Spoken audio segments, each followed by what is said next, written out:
نحمدہ ونصلی ونسلم علی رسولہ الکریم۔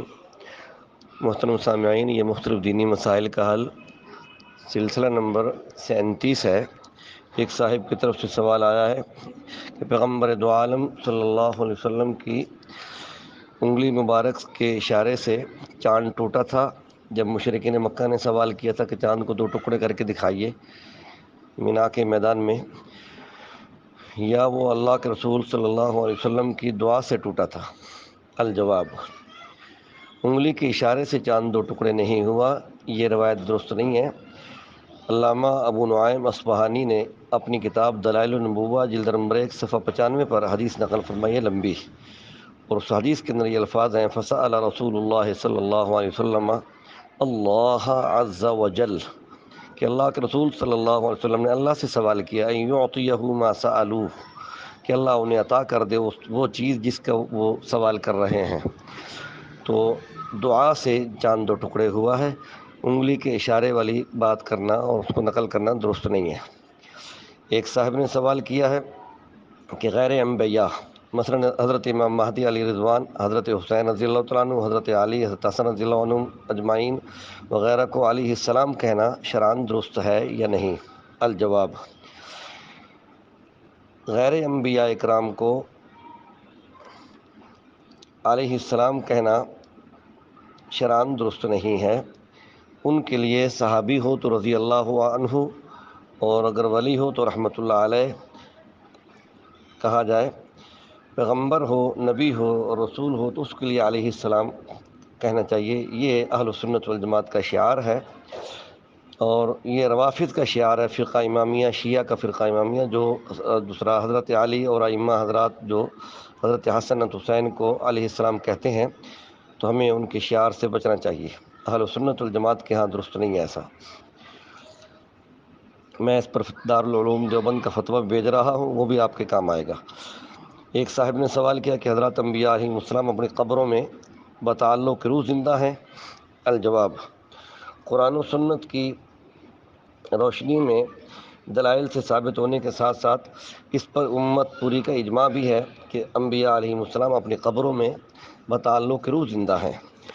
علامہ ادریس کاندھلوی شیخ التفسیر والحدیث دارالعلوم دیوبند اپنی کتاب سیرت المصطفیٰ جلد نمبر 3 صفحہ 162 پر فرماتے ہیں کہ تمام اہل سنت والجماعت کا اجماعی عقیدہ ہے کہ حضرات انبیاء اکرام علیہم الصلاۃ والتسلیمات وفات کے بعد اپنی قبروں میں زندہ ہیں اور نماز و عبادت میں مشغول ہیں، اور حضرات انبیاء اکرام کی یہ برزخی حیات اگرچہ ہم کو محسوس نہیں ہوتی، لیکن بلا شبہ یہ حیات حسی اور جسمانی ہے۔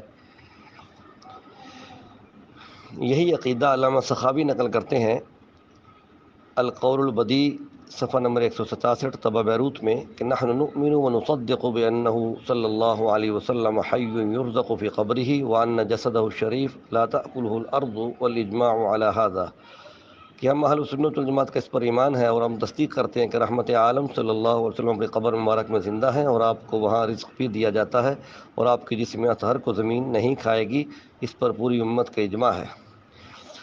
اس لیے تمام انبیاء اکرام اپنی قبروں میں زندہ ہیں، اور اس کی بڑی واضح دلیل معراج کی رات پیغمبر دو عالم صلی اللہ علیہ وسلم نے حضرت موسیٰ علیہ السلام کو قبر میں کھڑے ہوئے نماز پڑھتے ہوئے دیکھا۔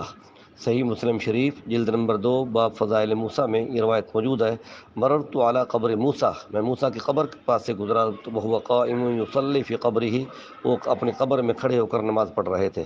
تو پیغمبر نماز پڑھتے ہیں اپنی قبروں میں، اور ان کے لیے حیات دنیا کی حیات سے بھی قبر کی حیات اعلیٰ ہے۔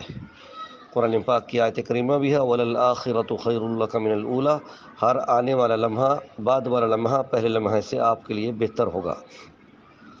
اس لیے جو لوگ اس عقیدے کو نہیں مانتے وہ شرعاً اہل بدعت میں سے ہیں، اہل سنت سے خارج ہیں، اور ضال اور مضل ہیں، اور شیعہ کے ہم نوا ہیں، چونکہ شیعہ بھی پیغمبر دو عالم صلی اللہ علیہ وسلم کی حیات کا قائل نہیں ہے۔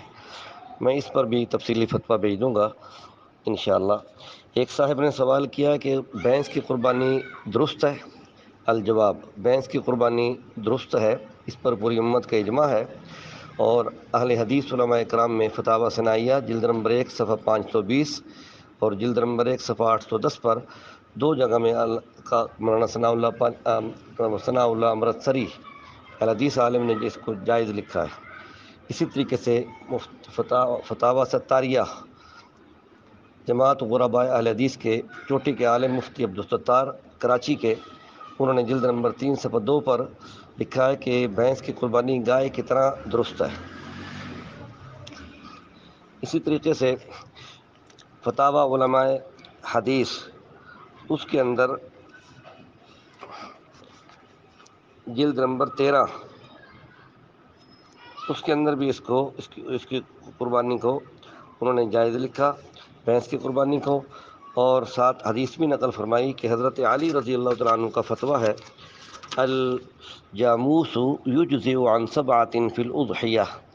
حضرت علی بن ابی طالب رضی اللہ عنہ سے منقول ہے کہ بھینس کی قربانی میں 7 آدمیوں، بھینس قربانی کے اندر 7 آدمیوں کی طرف سے کافی ہو جاتی ہے۔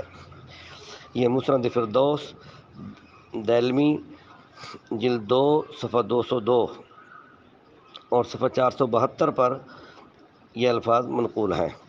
اس لیے حضرت علی رضی اللہ تعالیٰ عنہ خلفائے راشدین میں سے ہیں، اور آپ صلی اللہ علیہ وسلم کا فرمان ہے علیکم بسنتی و سنت الخلفاء الراشدین المہدیین، تم پر لازم ہے میری سنت اور خلفائے راشدین کی سنت۔